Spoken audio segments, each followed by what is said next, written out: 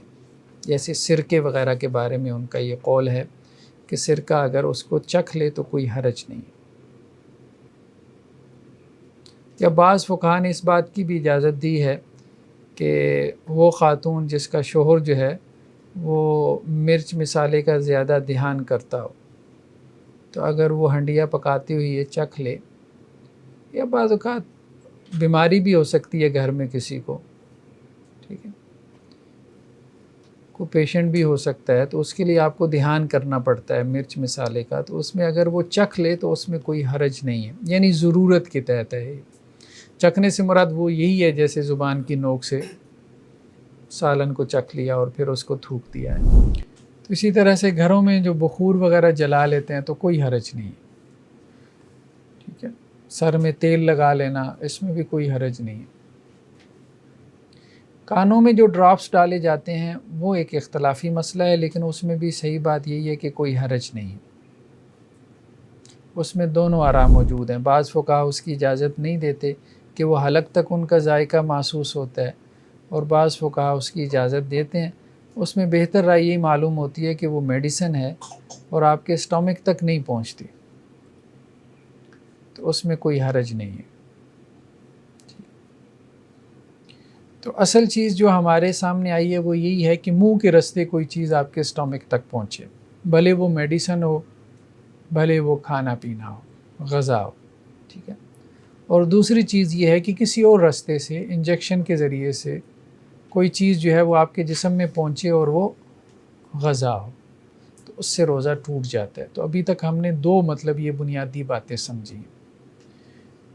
اس کے علاوہ آئی ڈراپس ہیں، ایئر ڈراپس ہیں، ٹھیک ہے، تو اس سرما لگانا ہے، یہ چیزیں ان میں کوئی حرج نہیں. تیل لگا لینا، اپنے آپ کو شیمپو کر لینا، نہا دھو لینا، اس میں کوئی حرج نہیں. جی سر انسولین انجیکشن کے بارے میں کیا؟ انسولین انجیکشن بس ہم نے ایک موٹی بات کر دی نا. اب مجھے اس کا اندازہ نہیں ہے کہ وہ غذا ہے کہ نہیں ہے، ٹھیک ہے. تو ہم نے ایک پرنسپل بیان کر دیا نا. تو باقی جن لوگوں کا فیلڈ ہے وہ اس کو بہتر طور پہ سمجھتے ہیں کہ جو انجیکشن جو ہے وہ غذا بن رہا ہے تو اس کا لینا جائز نہیں. سیدھی سی بات ہے. وہی جو ایک ٹرم جو ہے وہ ابھی انہوں نے بیان کی کہ انرجی جو ہے وہ آپ کے جسم کو حاصل ہو. مگر یہ تو انسولین تو کل کرتا ہے انرجی کو، کیلوری کو. واللہ عالم، یہ اب ڈاکٹر بہتر جانتے ہیں، میں کوئی رائے نہیں دینا چاہتا.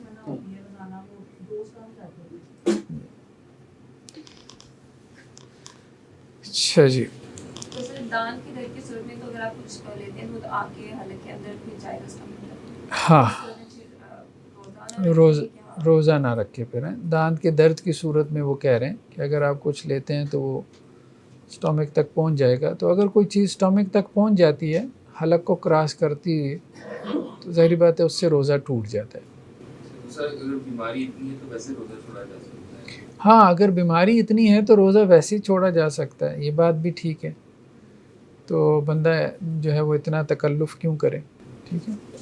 سم ٹائم ایسا ہوتا ہے کہ روزے پہ سحری کی ہے اور کسی کوئی لوگ سینسٹیو ہوتے ہیں کہ ان کو بڑا گوشت نہیں کھا سکتے بعد میں کسی دانت میں درد جو سینسٹیو تھا شروع ہو گئی ہے تو اب روزے افطاری کے وقت ختم ہو چکے ہیں تو ملٹھی وغیرہ اگر اس پہ رکھ لی جائے تاکہ وہ ذرا سکون مل جائے، راحت مل جائے، یا کچھ اس طرح کی اور چیزیں بھی ہیں دیسی کہ اس کی پہ اجازت نہیں، وہ نہیں اس طرح سے نہ کرے.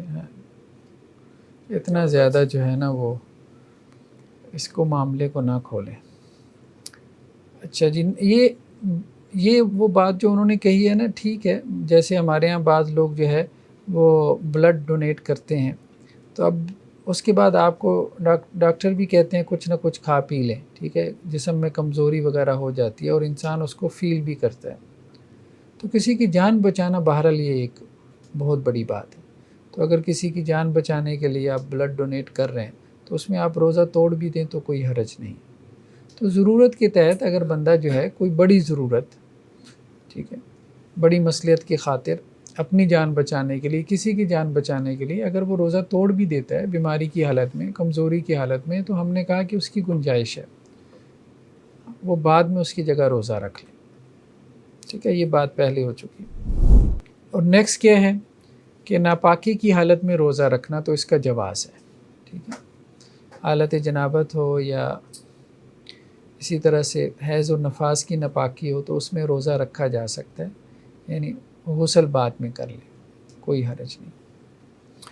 یہ بات بھی گزر چکی. نیکسٹ ہمارا ٹاپک یہ ہے کہ وہ چیزیں جن سے روزہ ٹوٹ جاتا ہے. ما یبطل الصیام، کیا چیزیں روزے کو باطل کر دیتی. تو بعض چیزیں ایسی ہیں کہ جن سے روزہ بھی ٹوٹ جاتا ہے اور کفارہ بھی لازم ہو جاتا ہے، اور بعض چیزیں ایسی ہیں کہ جن سے صرف روزہ ٹوٹتا ہے، یعنی قضا ہے اس روزے کی، کفارہ نہیں. تو سب سے پہلے جان بوجھ کر کھانا پینا. جان بوجھ کر کھانے پینے سے روزہ ٹوٹ جائے گا. اور اگر بھول کر کھا پی لیا، غلطی سے کھا پی لیا، یا بعض فقہا نے یہ بھی کہا ہے کہ اس کو مجبور کیا گیا کھانے پہ، روزہ توڑنے پہ مجبور کیا گیا، تو اس پہ کوئی قضا نہیں ہے، کوئی کفارہ نہیں ہے، وہ اپنا روزہ پورا کرے. حضرت ابو ہریرہ سے روایت ہے کہ اللہ کے نبی صلی اللہ علیہ وسلم فرمایا، من نسی وهو صائم فاکل او شرب فلیتم صومه فانما اطعمه اللہ وسقا، کہ جو روزے کی حالت میں کھا پی لے تو وہ اپنا روزہ مکمل کرے کیونکہ اللہ نے اسے کھلایا پلایا.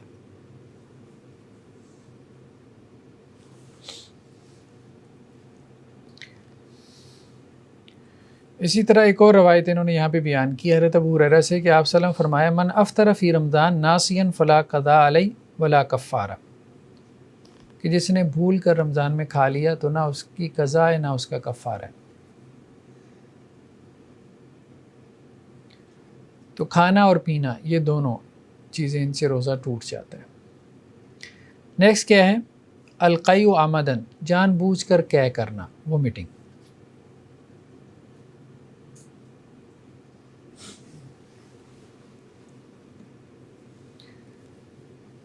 تو اگر اس کو قے آ جائے تو قے آ جانے سے روزہ نہیں ٹوٹتا. ٹھیک ہے، اس میں تو اس کا کوئی اختیار نہیں ہے نا قے آنے میں. ہاں، اگر وہ قے کرتا ہے تو پھر اس سے روزہ ٹوٹ جاتا ہے۔ ایک روایت میں ہے کہ من زرعہ القیء فلیس علیہ قضاء، جسے قے آ جائے تو اس پہ کوئی قضا نہیں۔ ومن استقاء عمدا فلیقضی، اور جو جان بوجھ کے قے کر رہے تو اس کے اوپر قضا ہے، کفارہ نہیں کفارہ نہیں ہے، صرف قضا ہے۔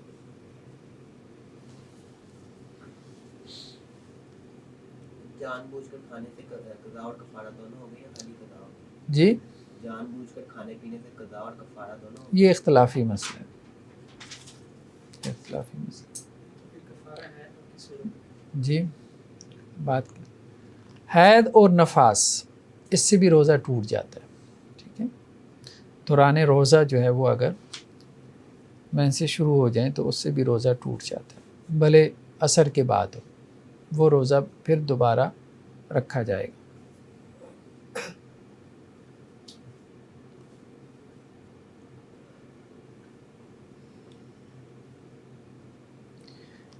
نیکسٹ کیا ہے؟ استمنا، میسٹربیشن جو ہے اس سے بھی روزہ ٹوٹ جاتا ہے۔ نیکسٹ کیا ہے؟ کوئی چیز جو ہے وہ انسان کے اسٹمک تک پہنچے، بھلے وہ غذا نہ ہو، جیسے ابھی ہم نے میڈیسن کی بات کی تھی، یا کوئی نمک کھا لے، ٹھیک ہے۔ اگر خطاً ہو جائے، ان انٹینشنلی ہو جائے تو اس میں کوئی حرج نہیں۔ جیسے بعض اوقات انسان کے منہ میں کوئی مچھر چلا جاتا ہے، ٹھیک ہے، تو اس سے روزہ وغیرہ نہیں ٹوٹتا۔ تو غذا کے علاوہ کوئی چیز جو ہے وہ معدے میں پہنچ جائے تو اس سے بھی روزہ ٹوٹ جاتا ہے۔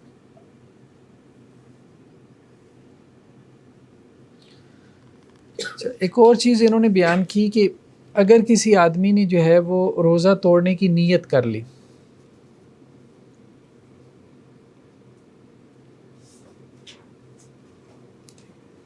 لیکن اس نے کچھ کھایا پیا نہیں، تو اس کا روزہ ٹوٹ جاتا ہے۔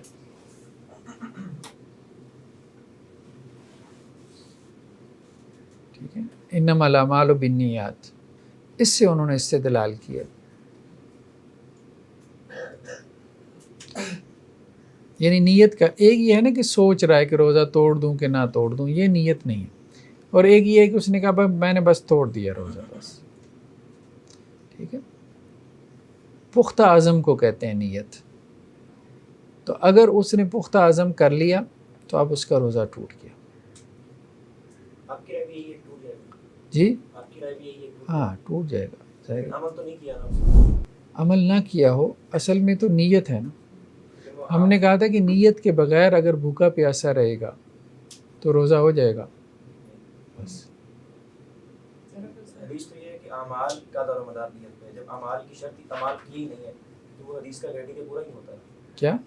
اعمال کا دار و مدار نیت پہ ہے، جب عمل ہوا ہی نہیں ہے۔ نہیں، عمل تو ہے، روزے کا عمل کر تو رہا ہے، بے شک کر رہا ہے، لیکن اس میں کھانا پینا کرتا ہے، لیکن نہیں نہیں، دو عمل ہیں، ایک ہے روزہ رکھنا اور ایک ہے روزہ توڑنا، یہ دو مختلف عمل ہیں۔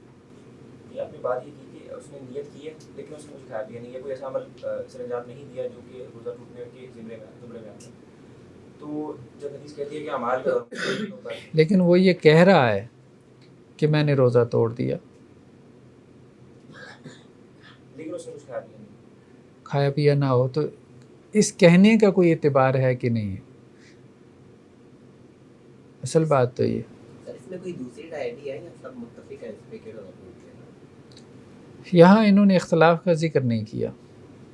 لیکن سر حدیث سے دو چیزیں بڑی واضح ہوتی ہیں کہ انڈیپینڈنٹ چیز ہے وہاں پہ، یعنی کہ جو اعمال ہیں اور وہ ڈیپینڈ ہو جاتے ہیں آپ کی نیت کے اوپر۔ تو جب ایک چیز ہے ہی نہیں جس کے اوپر نیت کا معاملہ ہے، جس کے اوپر دیکھا جائے گا نیت کو، وہ ہوئی نہیں ہے، تو پھر کیسے کہا جا سکتا ہے کہ وہ اس پہ نیت کا کریٹیریا لگے گا؟ اصل میں دیکھیں بات یہ ہے کہ کسی فعل کا ہونا ضروری نہیں ہے، یہی بحث تو ہم کر رہے ہیں نا، فعل کا ہونا ضروری نہیں ہے۔ فعل ایک ثانوی چیز ہے۔ ایک ہندو سارا دن بھوکا پیاسا رہتا ہے، ایک عیسائی سارا دن مسلمانوں کی طرح بھوکا پیاسا رہتا ہے رمضان کے مہینے میں، ٹھیک ہے، اصل چیز نیت ہے جو اس کو عبادت بناتی ہے. ظاہری فعل اس کو عبادت نہیں بنا رہا. اگر کوئی ہندو جو ہے وہ اٹھنا بیٹھنا شروع کر دے یا نماز کی حیت کی طرح نماز پڑھنا شروع کر دے، یا عیسائی جو ہے وہ ہماری طرح دیکھا دیکھی نماز پڑھنا شروع کر دے، چلو یار آپ کا دوست ہے میں بھی مسجد میں چلا جاتا ہوں، اس نے نماز نہیں پڑھی، بھلے اس نے جماعت کے ساتھ آپ کے ساتھ کھڑا رہا، وضو بھی کیا، تو نیت کا بڑا اعتبار ہے.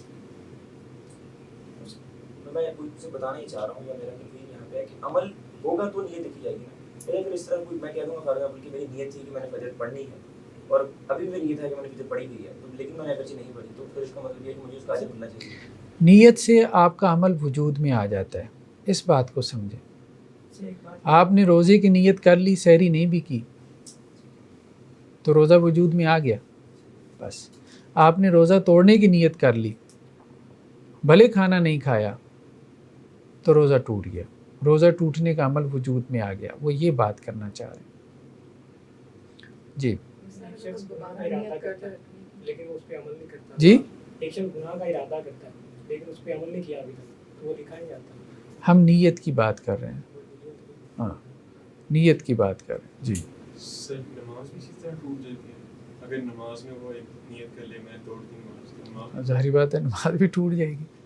ارادے میں نیت میں کیا فرق ہے؟ ارادہ تو یہ ہے کہ ایک خیال ہے آ رہا ہے جا رہا ہے، نیت ایک پختہ عزم ہے نا، پختہ عزم.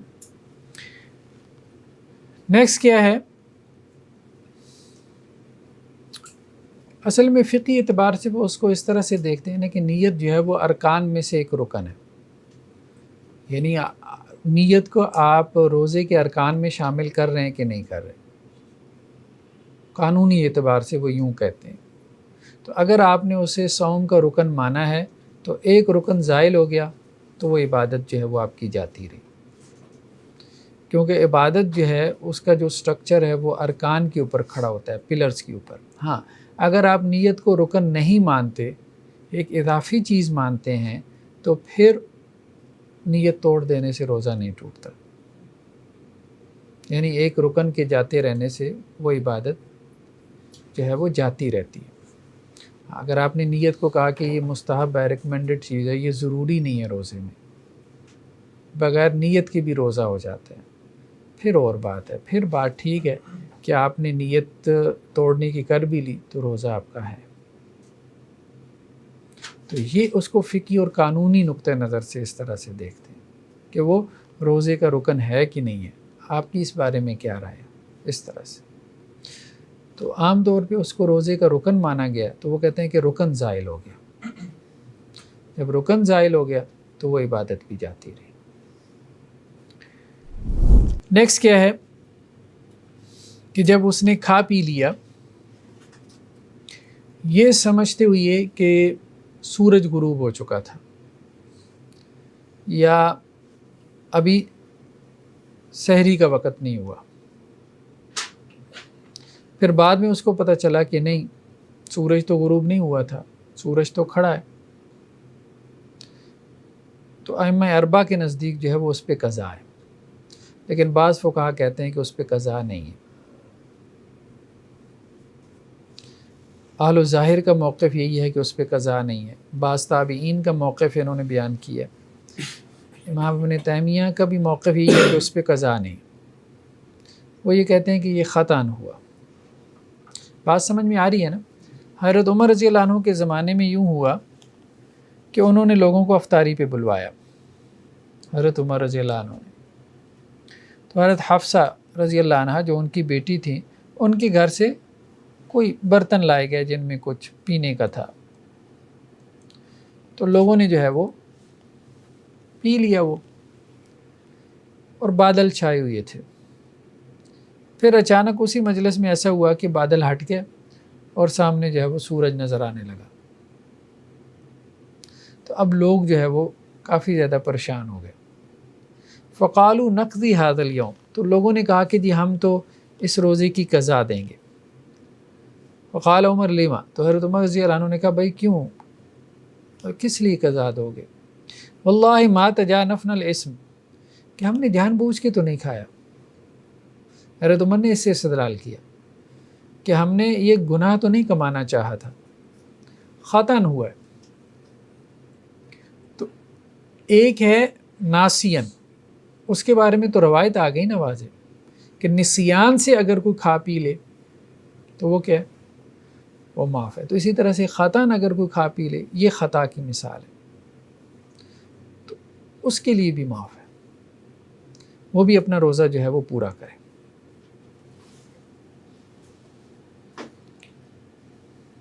حضرت اسماء بنت ابی بکر سے روایت ہے کہ ہم نے اللہ کے رسول صلی اللہ علیہ وسلم کے زمانے میں رمضان میں ایک دن بادل تھے اور روزہ افطار کر لیا. ثم طلعت الشمس، پھر بادل ہٹے اور سورج طلوع ہو گیا. بس اتنی بات ہے.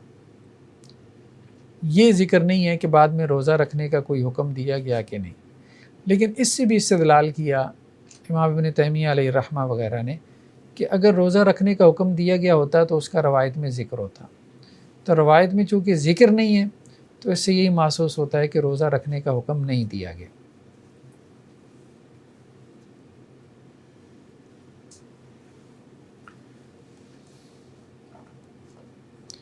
نیکسٹ کیا ہے کہ وہ اعمال جن سے روزہ بھی ٹوٹ جاتا ہے اور کفارہ بھی واجب ہو جاتا ہے.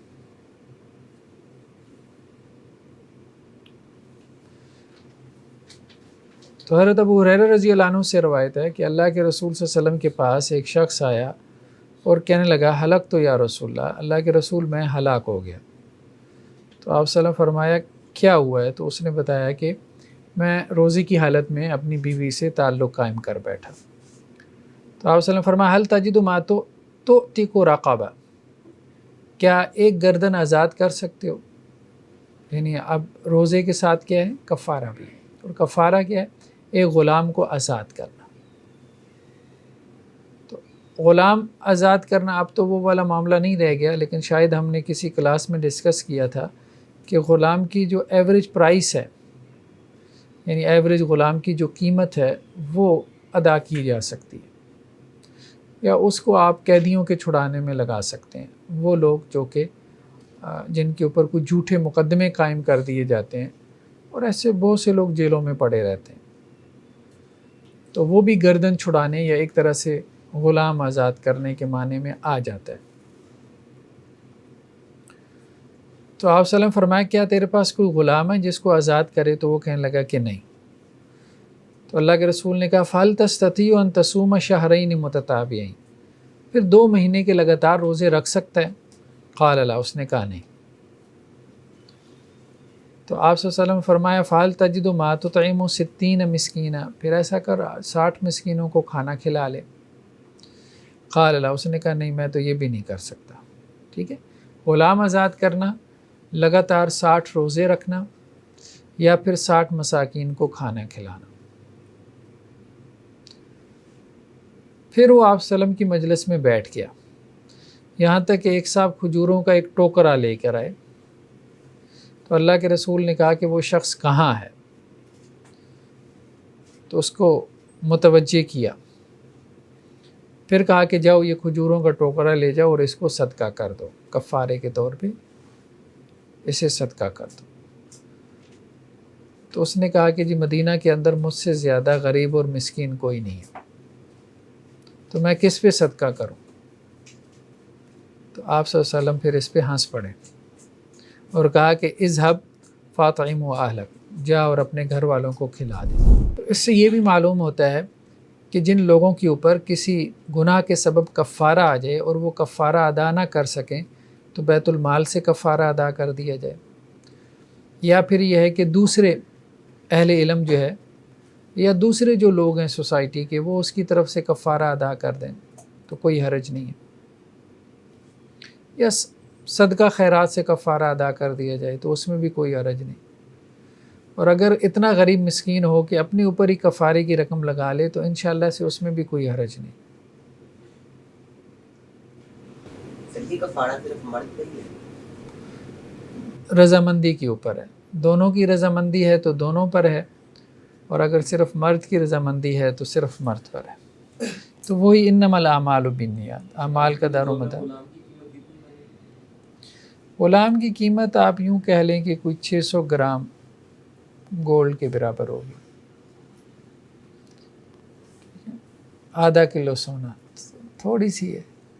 اس سے مراد ذہنی غلام ہے یا فزیکل غلام؟ ہیں ذہنی غلام کی بات ہو رہی ہے، فزیکل غلام. خیر بہرحال تو یہ ہے. اس کو آپ اس سے بھی لے سکتے ہیں نا، مطلب اس کی قیمت اس سے بھی نکالی جا سکتی ہے کہ دیت جو ہے نا، دیت ایک بندہ جو آپ نے قتل کر دیا خطاً، قتل خطا جیسے کہتے ہیں، اس کی دیت 100 اونٹ ہے، تو مطلب وہ ایک طرح سے اس کی پرائس ہے، ٹھیک ہے، اس سے بھی نکالی جا سکتی ہے. ایک آئیڈیا لینا ہے بس. تو بہرحال کفارہ جو ہے وہ اسی ترتیب سے ہے یا اس میں تخییر ہے، یعنی آپشن ہے، یعنی یہی ترتیب ہوگی یا اس میں آپشن ہے. تو اس میں فقہا کی دونوں آ رہا ہے. جمہور فقہا یہی کہتے ہیں کہ اسی ترتیب سے ہے کفارہ، یعنی پہلے غلام آزاد کرے، یہ نہ ہو سکے تو پھر 2 مہینے کے روزے رکھے، اگر اس کی استطاعت نہ ہو تو پھر 60 مسکینوں کو کھانا کھلائے. لیکن بعض فقہا اس طرف چلے گئے کہ اس میں اختیار ہے، جو بھی کام کر لے، کیونکہ بعض روایتوں میں او کا لفظ بھی آتا ہے. یہ 60 مسکینوں کو کھانا کھلانا ایک ہی وقت میں ہے یا اسے علیحدہ علیحدہ بھی کر سکتا ہے. ایک ایک کو کھلا دیا ہاں، جائے؟ ایک ایک کو کھلا دے، بالکل صحیح. یہ مسکین سے یہاں اسپیسیفکلی کیا معنی جاتی ہے؟ میں نے اردو زبان میں یہ پڑھا کہ مسکین کو کہتے ہیں مسکین اس کو کہتے ہیں کہ جس کے پاس کچھ ہے، اتنا نہیں ہے کہ جس سے اس کی ضرورت پوری ہوتی ہو، ٹھیک ہے. فقیر اس کو کہتے ہیں جس کے پاس کچھ نہیں ہے. انما الصدقات للفقراء والمساکین، صدقات فقراء کے لیے ہیں یا مساکین کے لیے. فقیر وہ ہے جس کے پاس کچھ نہیں ہے، اور مسکین وہ ہے جس کے پاس کچھ ہے. آپ یوں کہہ لیں کہ کچھ سورس آف انکم ہے، ٹھیک ہے. اب اگر اس کے 4 بچے ہیں، 20-25 ہزار اگر سیلری لے بھی رہا ہے تو کیا کرے گا؟ 10-12 ہزار تو کرائے میں دے دے گا. وہ یہ معاملہ ہے. تو یہ ہے کہ اس کے اخراجات پوری نہیں ہو رہے، بنیادی ضرورتیں پوری نہیں ہو رہی، جس کی وجہ سے وہ قرض کے بوجھ تلے آ جاتا ہے. یہ مساکین میں. اصل ایک آدمی اگر وہ کفارہ ادا کر رہا ہے تو ایک آدمی کو ہی 60 آدمیوں کا راشن دے دے یا کھانا دے دے، وہ بھی صحیح. بہتر ہے کہ 60 لوگوں کو کھلائے، بہتر یہی ہے، ٹھیک ہے. 60 مسکین کے الفاظ ہیں نا کہ 60 مسکینوں کو کھانا کھلائے، بہتر یہی. اور کھانا ہی کھلائے، روپے پیسے نہ دے. اس پہ ہم نے پہلے بھی بات کی تھی، ٹھیک ہے. لیکن اس میں بھی یہ خبر مشکل کام ہو جائے گا آج کے دور میں. عام طور پہ جو افطار پارٹیاں ہوتی ہیں یا افطار کی دعوت دی جاتی ہے، اس میں اکثر لوگوں کو یہ ہوتا ہے کہ نہیں، کوئی مشکل نہیں ہے. آپ کبھی رمضان میں یہاں نکلیں لاہور کی سڑکوں پہ، ہر دوسری سڑک پہ آپ کو لنگر خانے نظر آتے ہیں، ٹھیک ہے. تو آپ وہاں عموماً غریب لوگ ہی جاتے ہیں. مطلب وہاں جا کے جو روزہ افطار کرے گا سڑک کے کنارے بیٹھ کے، ظاہری بات ہے کہ وہ غریب مسکین ہی ہوگا. تو ضروری نہیں کہ روزہ افطار کروائے، کھانا کھلانے کا تذکرہ ہے. روزے دار ہو تو زیادہ اچھی بات ہے، روزے دار نہ بھی ہو تو بہرحال کفارہ تو ادا ہو جاتا ہے اس کو کھانا کھلانے سے، ٹھیک ہے. میں اس طرح پوچھنا چاہ رہا تھا کہ مطلب بعض آدمی وہ کرتے ہیں اور اس میں تو اکثر ہمارے رشتے دار آئے ہوتے ہیں جو کہ الحمدللہ ٹھیک ہوتے ہیں، تو پھر کیا نہیں، افطار پارٹی تو نہیں نہ کروانی. مساکین کو کھانا کھلانا وہ تو بات واضح ہے، ٹھیک ہے. ہاں، کسی بھی چوراہے پہ آپ چلے جائیں، یہاں ٹاؤن شپ میں، گرین ٹاؤن میں دیکھ لیں تو مزدور کھڑے ہوتے ہیں روزانہ صبح کے وقت میں نا، کوئی 100-150 بندہ کھڑا ہوتا ہے. جا کے انہی کو جو ہے وہ 60 بریانی کی پلیٹیں دے کے آ جائیں، مطلب اگر اس کا آسان حل تلاش کرنا ہے تو ٹھیک ہے. وہ بھی غریب مسکین کو کھانا کھلانا ہی ہے. تو رمضان کی قضا کیا فوراً ادا کرے گا یا اس میں کوئی وسعت ہے؟ تو حضرت عائشہ رضی اللہ عنہا سے روایت ہے کہ وہ رمضان کی قضا جو ہے وہ اگلے رمضان سے پہلے شعبان میں ادا کر لیا کرتی تھی.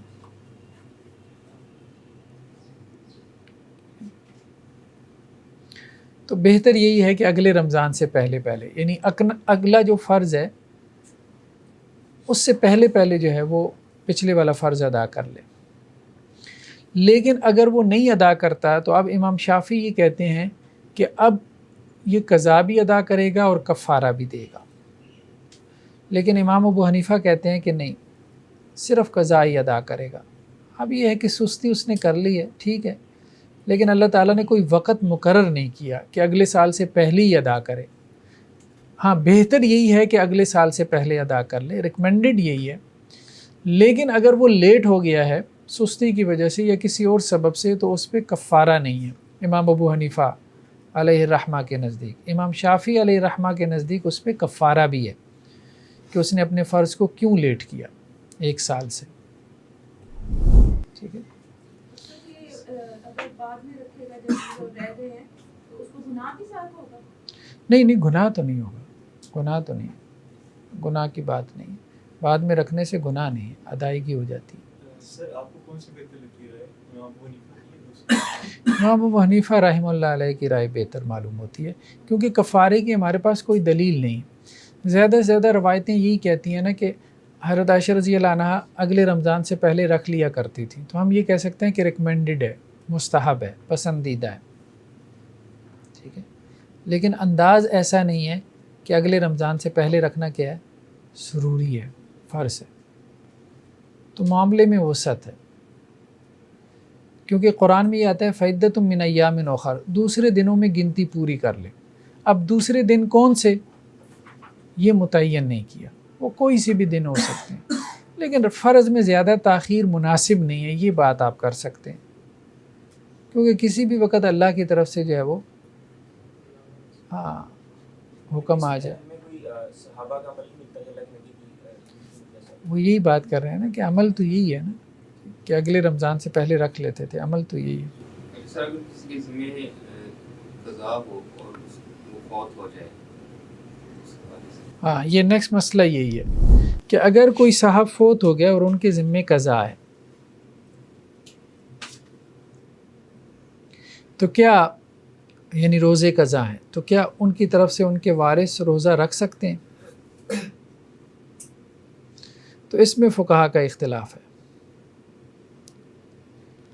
امام ابو حنیفہ اور امام مالک کا کہنا یہ ہے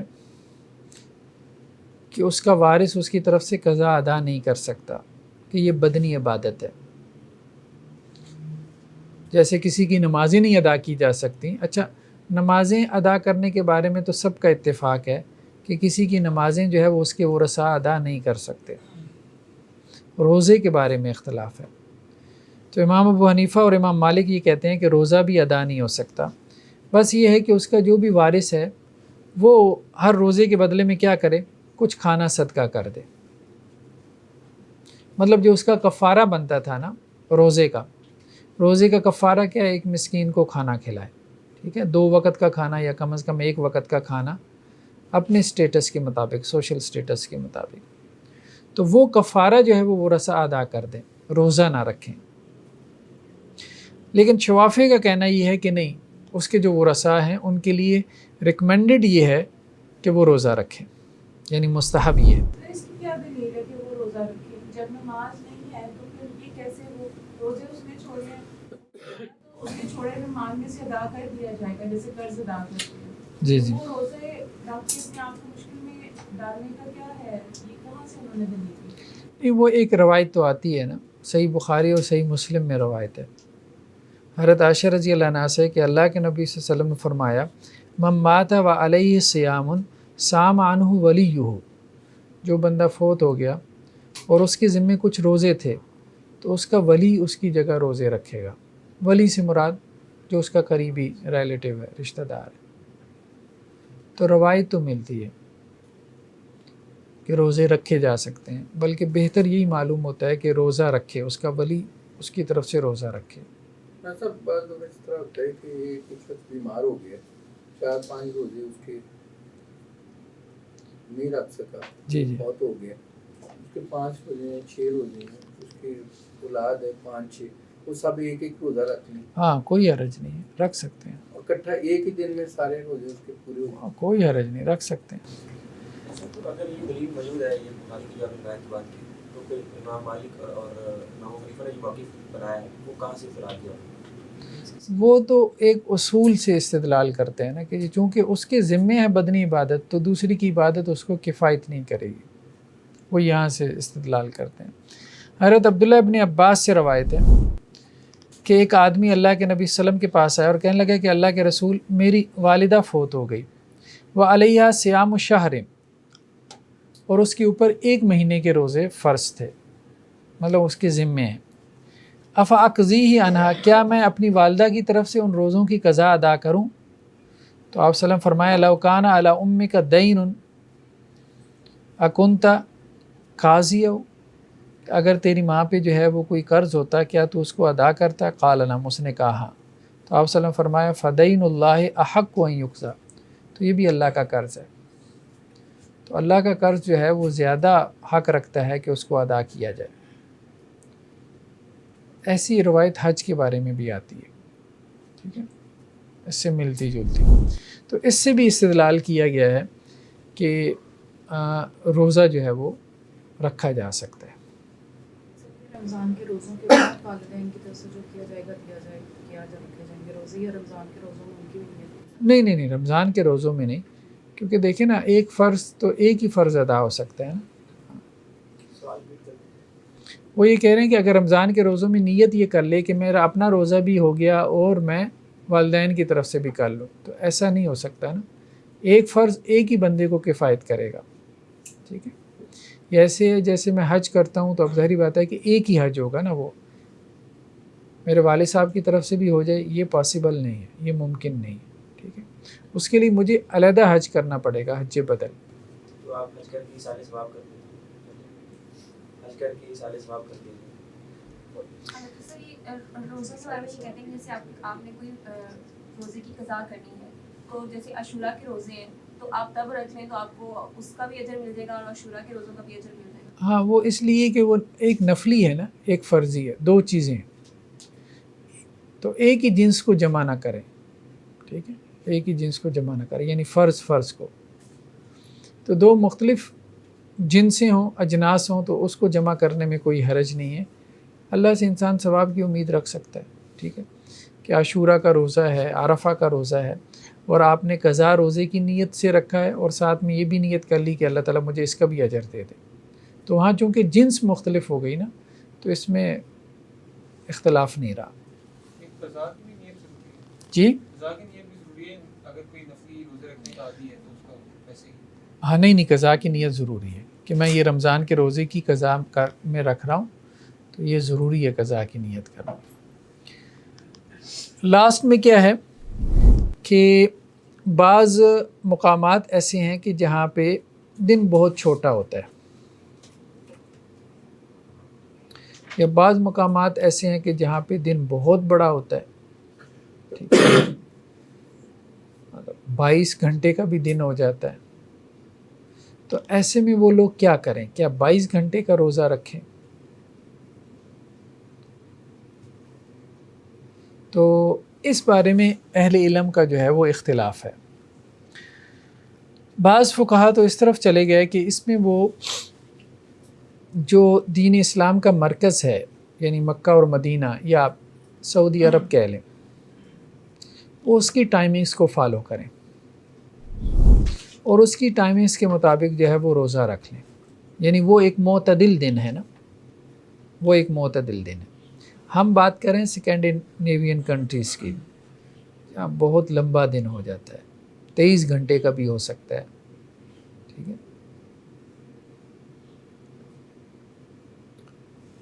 ویسے اس کی ابتدا اور اس کی افطار کیسے ہوگی؟ یہی بات کر رہے ہیں نا، یہی بات کر رہے ہیں کہ سعودیہ کے ٹائم کو فالو کر لیں، سعودیہ کے ٹائم کو فالو کر لیں۔ دوسرا یہ ہے کہ جو قریبی ملک ہے، یعنی ان کا جو قریبی مسلمان ملک ہے، جس کی ٹائمنگز جو ہیں وہ معتدل ہیں، یعنی انتہا پر نہیں ہے، تو اس کا اعتبار کر کے وہ روزہ رکھ لیں۔ یہ دو کوئی نہیں کہتا کہ چاند دیکھ کے روزہ رکھو اور سورج غروب ہو تب کرو، چاہے جتنا مرضی لمبا ہو۔ یہ بھی کچھ لوگ کہتے ہیں اور کچھ لوگ اس کو بھی پریکٹس کرتے ہیں کہ جی جتنا مرضی لمبا دن ہے تو آپ نے روزہ رکھنا ہے، روزہ رکھنا ہے، ٹھیک ہے۔